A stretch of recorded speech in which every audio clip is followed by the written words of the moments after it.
రాబోతోంది జనసేన బీజేపీ కూటమితోటి సంవత్సరాల పాలనపై విరక్తి చెంది ఈరోజు మీరందరూ కూడా తెలుగుదేశం పార్టీలో జాయిన్ అవడం చాలా ఆనందకరంగా ఉంది.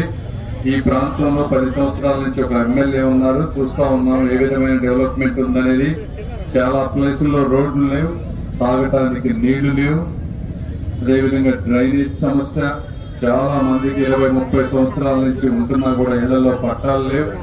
అదేవిధంగా చదువుకున్న వాళ్ళకు ఉద్యోగాలు లేవు, బిజినెస్లు అన్ని పడిపోయినాయి చుట్టుపక్కల ఉన్నటువంటి ప్రాంతాలకి.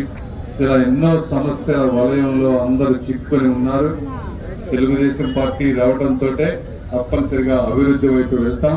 మీకు ఇవన్నీ కూడా 1 by 1 నజీర్ గారు యువకులు, ఆయన కూడా ఏదో ఒకటి ఈ ప్రాంతానికి చేయాలనేటువంటి కోరిక ఉన్నటువంటి వ్యక్తి. నేను కూడా అదేవిధంగా ఈ ప్రాంతానికి ఏదో ఒకటి చేయాలని మనకి ఒక బలమైన ఆశయంతో వచ్చాం. కాబట్టి మేమిద్దరం కలిసి తప్పకుండా ఈ ప్రాంతాన్ని ఇంతకుముందు మీరు చూడనంతగా అభివృద్ధి చేస్తామని తెలియజేసుకుంటూ మీ అందరికీ మనస్ఫూర్తి కృతజ్ఞతలు తెలుపుకుంటూ మీరు అందరూ అత్యధిక మెజారిటీతో మా అందరినీ గెలిపించాలి. మీరే కాదు, మీ చుట్టుపక్కల ఉన్న 5-10 మందికి ఓట్లు ఇచ్చి చేయించండి.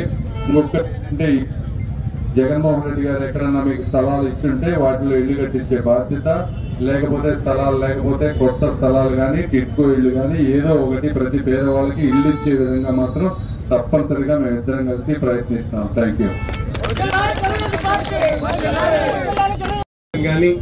ముఖ్యంగా పీకల వాగు సంబంధించినటువంటి కార్యక్రమం, ఎక్కడైతే పేదలకు సంబంధించి పట్టాలు లేనటువంటి పట్టాలు ఇప్పించేటువంటి కార్యక్రమం మా భారతిని అంటూ తను ఇక్కడ చదువుకుని ఒక గొప్ప డాక్టర్ గా ఎదిగి అమెరికా నుండి విదేశాలకు వెళ్లి పవన్ కళ్యాణ్ గారు కూడా ముఖ్యంగా మీకు విషయం చెప్తున్నానండి.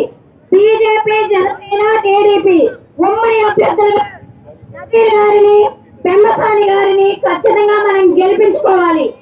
అందరికీ ధన్యవాదాలండి.